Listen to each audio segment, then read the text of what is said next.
Alhamdulillahi Rabbil Alamin.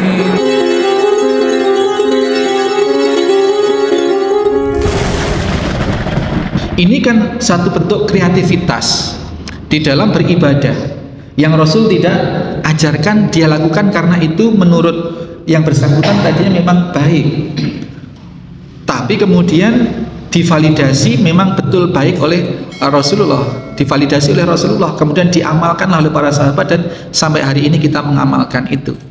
Hamdan katsiran thayyiban mubarakan fihi.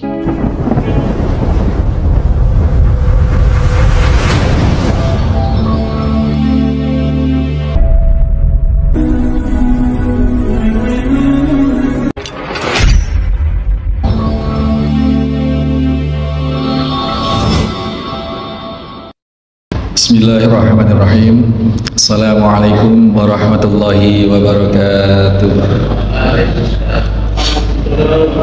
Innal hamdalillah nahmaduhu wa nasta'inuhu wa nastaghfiruh wa na'udzu billahi min shururi anfusina wa min sayyiati a'malina. May yahdihillahu fala mudilla lahu wa may yudlil fala hadiyalah. Asyhadu an la ilaha illallah wahdahu la syarika lah. Asyhadu anna Muhammadan abduhu wa rasuluhu la nabiyya ba'dah. Allahumma salli wa sallim wa barik ala Muhammadin wa ala alihi wa sahbihi wa mawala. Hadirin hadirat jamaah Masjid At-Taqwa Wringin Anom, Panarukan, Situbondo, serta segenap mustami dimanapun berada saat ini, rahimani wa rahimakumullah. Sekarang secara akal nih Pak, secara akal keimanan kita, naluri budi kita, coba kalau kita katakan Allah Subhanahu wa Ta'ala itu sombong, tega nggak kira-kira? Tidak etis rasanya.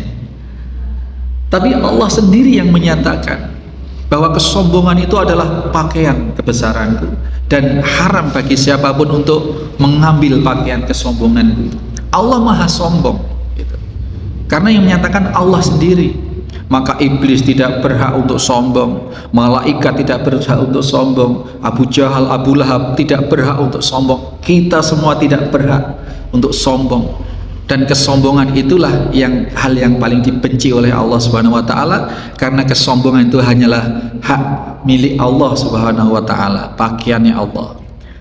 Secara akal kita tidak tega, tapi untuk memahami akidah, untuk memegang akidah, meyakini pensyariatan risalah ini, kita harus mengenyampingkan akal. Akal tidak boleh diprioritaskan di nomor pertama. Maaf sekarang, sholawatnya di dalam tahiyat itu, di dalam tasyahud itu, Rasul tidak pakai sayyidina. Wong di luar sholat saja Rasul mengajarkan tidak pakai sayyidina. Ya Rasulullah, kata para sahabat, kami telah mahfum, telah faham bagaimana untuk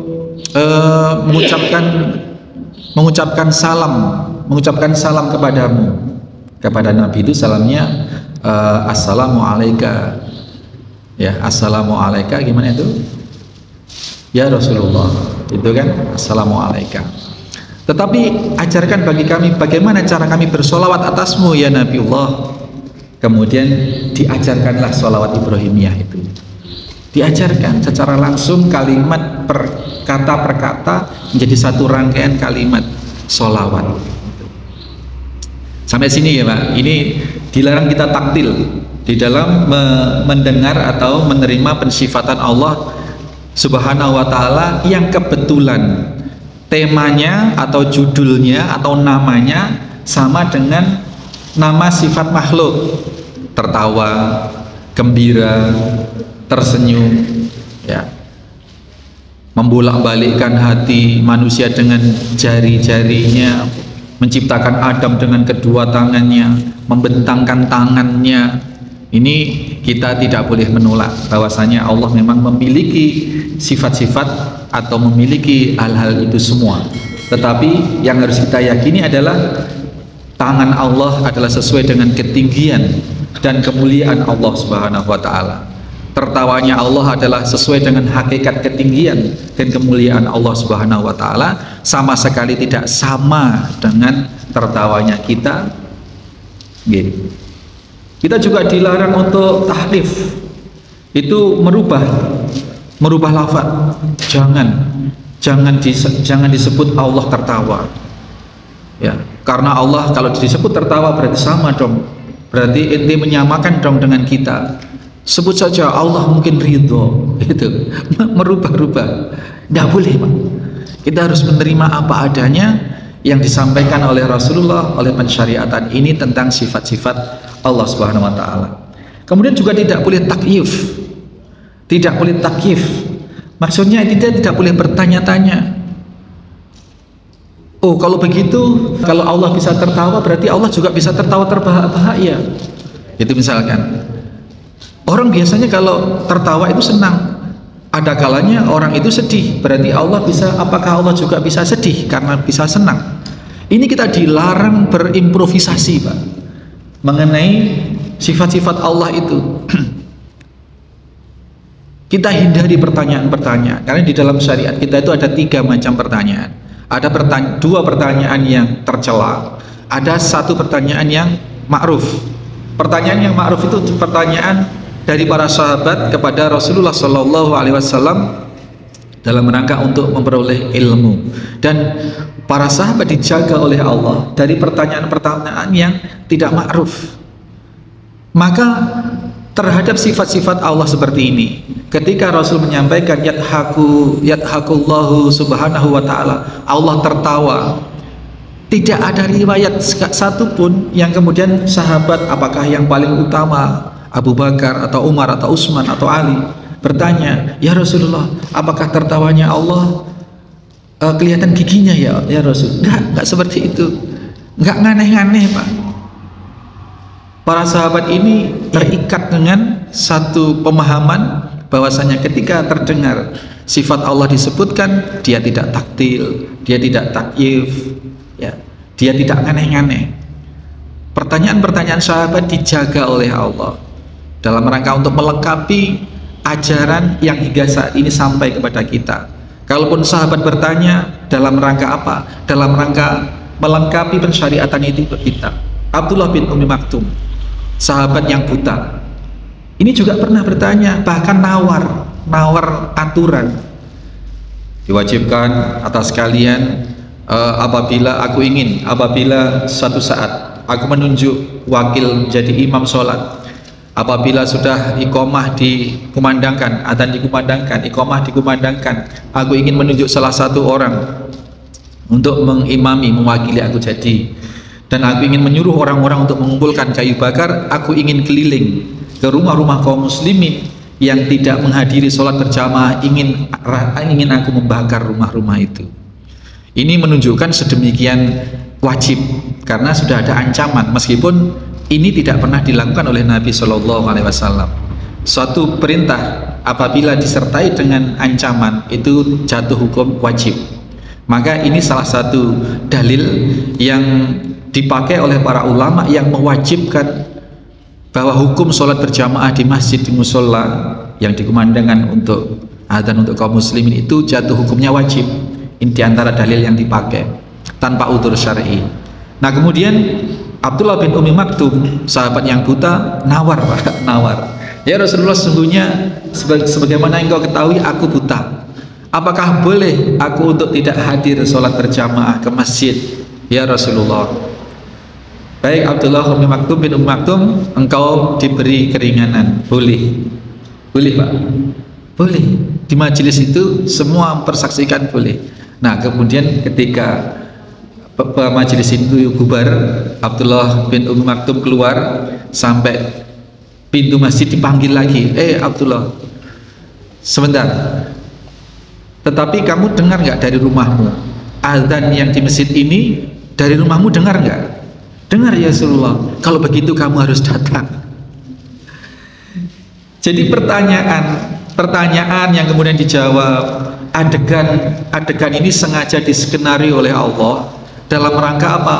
Dalam rangka memberikan atau memberi kelengkapan pensyariatan Islam ini. Karena dalam proses Pak, dalam proses apa? Dalam proses pengajaran ini tidak berlaku apabila Rasul sudah al-yauma akmaltu lakum dinakum. Tidak berlaku lagi. Terus kemudian begini, ada lagi ketika sholat. Ketika sholat, seorang sahabat ketika Rasul sami'allahu liman hamidah, sahabat yang lain sebagaimana yang diajarkan oleh Rasulullah, Rabbana walakal hamd, selesai.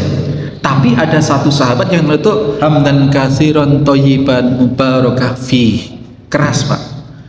Lalu selesai sholat, Rasulullah noleh ke belakang, wahai sahabat, saya mendengar ada yang menyatakan hamdan katsiran thayyiban mubarakah fi. Siapa tadi?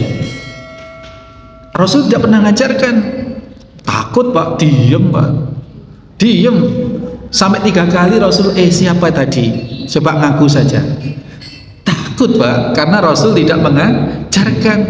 Ketahuilah bahwasanya atas ucapan tadi itu saya melihat beberapa malaikat berebut membawa kalimat itu ke hadirat Allah Subhanahu wa taala karena saking mulianya kalimat itu. Baru setelah Rasul memuji seperti itu, mengabarkan gembira itu, dia ngaku salah satu sahabat tadi itu. Ini kan satu bentuk kreativitas di dalam beribadah yang Rasul tidak ajarkan, dia lakukan karena itu menurut yang bersangkutan tadinya memang baik, tapi kemudian divalidasi memang betul baik oleh Rasulullah, divalidasi oleh Rasulullah, kemudian diamalkan oleh para sahabat, dan sampai hari ini kita mengamalkan itu. Hamdan katsiran thayyiban mubarakah fi, itu. Nah, ini dalam rangka proses turunnya ajaran itu ketika Nabi masih hidup. Jadi Nabi, Allah memberikan pengajaran atau memberikan pensyariatan Islam itu melalui berbagai adegan Pak.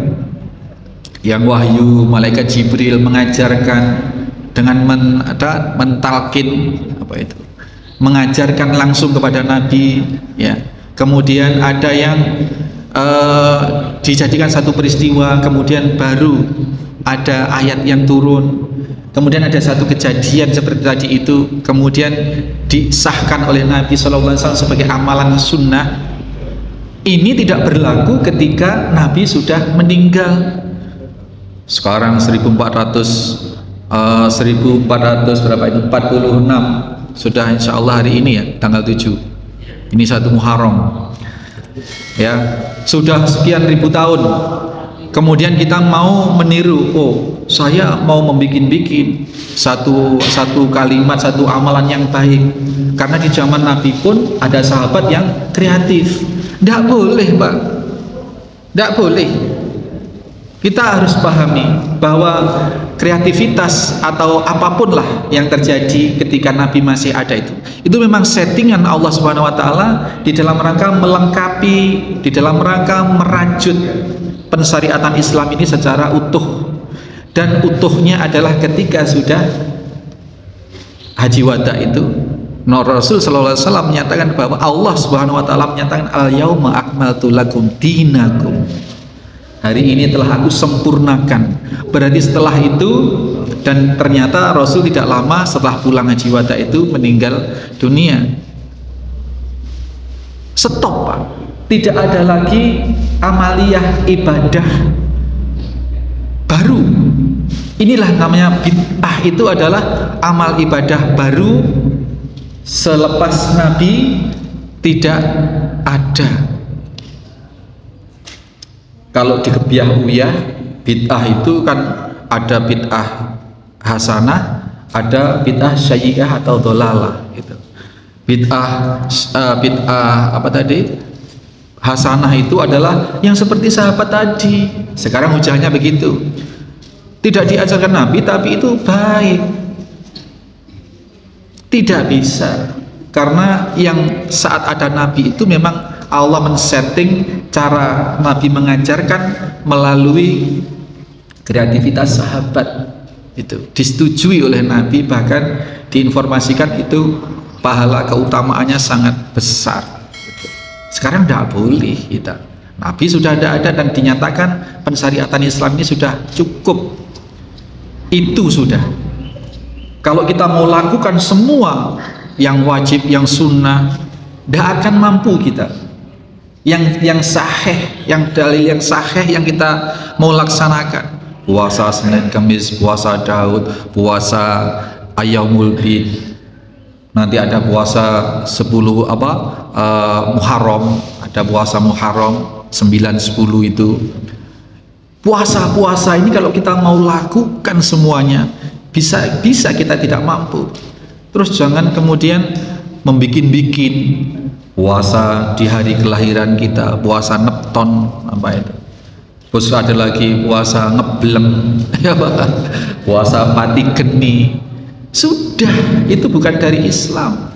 Meskipun mungkin yang mengijazahkan itu adalah kiai, habib siapa, ustadz siapa yang kondang. Kalau tidak ada perbuatan itu di zaman Nabi berdasarkan dalil yang sahih, jangan dilakukan. Karena itu termasuk mengada-ada. Kalau dalam hal sarana, dalam hal fasilitas, ya bid'ah semua kita itu Pak. Dari ujung rambut sampai ujung kaki itu kita bid'ah semua. Dulu ndak ada songkok made in Gresik, itu ndak ada. Lah kalau saya pakai songkok made in Gresik, saya bid'ah ini. Mic apalagi ini, kertas semacam ini, bid'ah semua. Kalau bid'ah, pengertian bid'ah itu disamarkan semacam itu, didegradasi. Yang dimaksud bid'ah itu adalah di dalam hal ibadah. Dulu ndak ada mobil, ndak ada sepeda motor. Kalau mau ngikut Nabi ya sekarang beli aja onta, dibawa ke sini, pakai kalau mau ke mana-mana. Tidak seperti itu. Ini mendegradasi makna bid'ah. Orang-orang yang tidak paham bikin konten-konten, bikin propaganda. Bid'ah, adzan pakai mic bid'ah.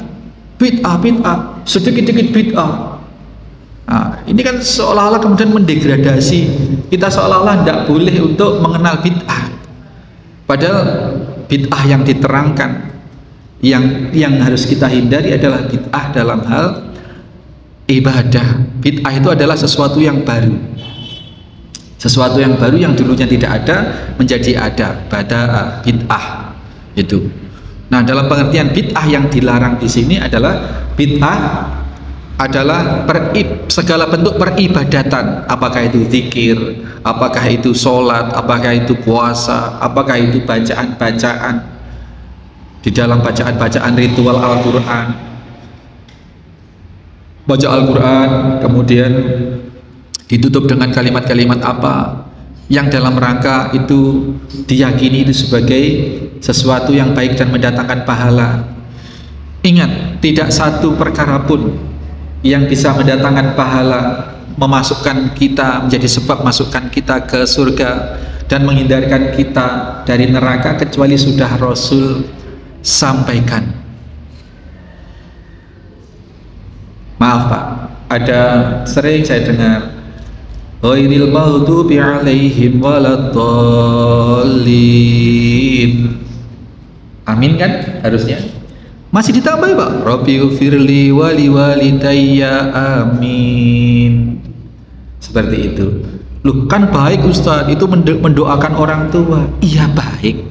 Tetapi ketika kemudian dirangkai dalam satu bacaan Al-Fatihah, ayo, inilah Pak yang disebut kebid'ahan bertaburan di samping kita, di kanan kiri kita.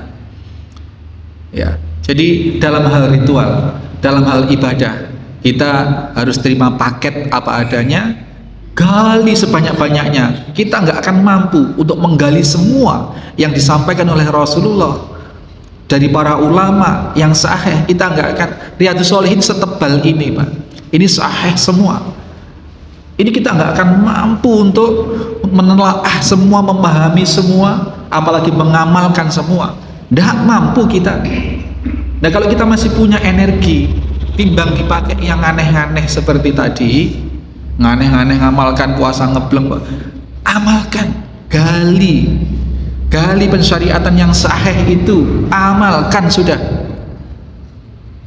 Ya, amalkan. Kita nggak akan kehabisan apa? Nggak akan kehabisan konten, nggak akan kehabisan amalan untuk kita amalkan. Di dalam sholat yang Rasul ajarkan ketika tahiyat, asyhadu an la ilaha illallah, asyhadu anna Muhammadar Rasulullah, Allahumma sholli ala Muhammad wa ala ali Muhammad. Ini yang diajarkan oleh Nabi Shallallahu Alaihi Wasallam. Sholatlah kalian sebagaimana kalian melihat aku sholat, kan begitu. Nabi Shallallahu Alaihi Wasallam mengajarkan sholawat dengan kalimat yang seperti tadi itu. Maaf, tanpa sayyidina, tanpa sayyidina. Kemudian kalau di luar sholat, monggo sudah akan membuat unggah-ungguh kita kepada Rasulullah. Kita masak mau jambal ya Pak, jambal itu apa Pak? Ngomong apa? Nyebut namanya doang gitu. Ya harus Tuan, Syahid, harus Gusti, Kanjeng Nabi, seperti itu kan kita unggah-ungguh kita, nalar kita, akal kita. Maka kemudian di mana-mana kita sebut Sayyidina Muhammad. Sholawat yang jelas-jelas diajarkan oleh Nabi, Allahumma sholli ala Muhammad wa ala ali Muhammad kama sholaita ala Ibrahim wa ala ali Ibrahim. Ini kita nggak enak, hati kita, orang Jawa, orang Madura, orang Indonesia, orang Timur, nggak enak nyebut Muhammad, Ibrahim, nggak enak. Sayyidina Muhammad, Sayyidina Ibrahim. Kemudian dimaklum kita kalau di luar sholat, maka tidak apa-apa di luar sholat kita bersolawat dengan pakai Sayyidina. Tetapi ketika di dalam sholat ada satu batasan dalil. Shollu kama ra'aitu usolli. Sholatlah kalian sebagaimana kalian melihat aku sholat, termasuk bagaimana bacaanku di dalam sholat, kata Nabi Shallallahu Alaihi Wasallam. Maka dengan dibatasi oleh dalil lain yang memperkuat bahwasanya di dalam sholat itu tidak boleh pakai Sayyidina, bukan karena kita tidak sopan kepada Nabi Shallallahu Alaihi Wasallam, tetapi kita diperintah oleh Nabi untuk di dalam sholat, apakah itu gerakannya, apakah itu jumlah rokaatnya, apakah itu bacaannya, shollu kama ra'aitu usolli. Kalian sholatlah sebagaimana kalian melihat aku sholat.